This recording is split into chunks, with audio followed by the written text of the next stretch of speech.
স্যারকে বললো যে আমি তো ওকে হিরো বানাচ্ছি, চাচুকে বললো যে ওকে তৈরি করো, তোমার চয়েসটা ভালো হয়েছে। আমি যখন ইন্ডাস্ট্রিতে আসি আর কি 2012 সালে, তখন আমাকে মনোয়ার হোসেন দীপজল সাহেব নিয়ে আসছেন। তখন আই থিঙ্ক রিক্সাওয়ালার ছেলে ছবির শুটিং চলছিল আমাদের মনোয়ার হোসেন দীপজল চাচুর। তা চাচুর শুটিং করতে করতে চাচু তখন আমার জাস্ট প্র্যাকটিস শুরু হয়েছে। তো তখন সাভার গল্ফ ক্লাবে শুটিং ছিল। তা চাচু বললো যে তুই ঘরে থেকে কি করবি, তুই চল আমার সাথে শুটিং দেখবি।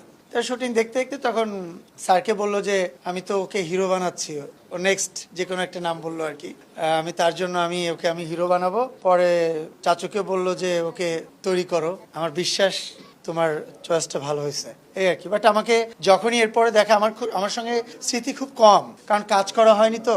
হ্যাঁ, রাইট। তা সেক্ষেত্রে উনি যখনই ওনার সঙ্গে আমার দেখা হতো তখন অনেক বেশি পলাইটলি উনি আমার সঙ্গে অ্যাটিটিউড শো করতো এবং আমার সঙ্গে অনেক ভালোভাবে অনেক সুন্দর সুন্দর সাজেশন উনি আমাকে। আমাদের এফডিসি বলতে গেলে আমাদের অ্যাসোসিয়েশনে কোনো প্রোগ্রাম করা হয়নি।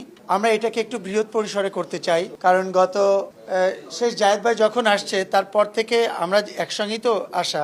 আমরা প্রতি মাসে একটা করে মিলাদ দিয়েছি যারা গত হয়েছে। বাট আসলে মিলাদের সময় সবাইকে SMS করা হয়।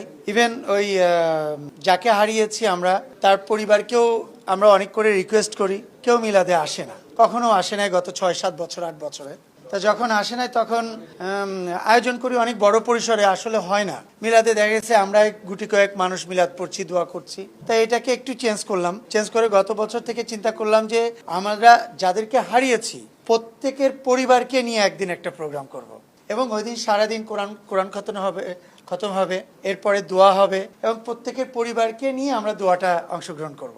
এবং দুপুরবেলা একটা মিলাদের মাধ্যমে আমরা সবাই মিলে একটু দুপুরের খাবারটা একসঙ্গে খাবো। তো ওইভাবে প্ল্যান করেছি। গত বছরও আমাদের এই মাসে মিলাদ হয়েছে, এবছর হয়তো আগামী মাসে আমরা মিলাদটা করবো বড় আকারে। আমরা এই পার্সোনালি প্রতি মাসের যে মিলাদটা আপাতত আমরা অফ করেছি। অ্যাকচুয়ালি 100% মনে হয় সেই জায়গাগুলো থেকে আমার তো মনে হয় না 3 দিন ব্যাপী তার চলচ্চিত্র উৎসব করতে পারি আমরা। এরকম হয় না, তার তো কত চলচ্চিত্র আমরা চাইলে করতে পারি, কিন্তু সব সময় না সিচুয়েশন বা প্ল্যানিং এর সাপোর্ট করার বিষয়গুলো না আসলে পজিটিভলি থাকে না। আমার মন চায়, আমার ইচ্ছা করে লিজেন্ডদেরকে নিয়ে প্রোগ্রাম করতে, বাট অনেক সময় করতে পারি না। কর্পোরেট সাপোর্ট দরকার, একটা ইনভেস্টমেন্টের ব্যাপার।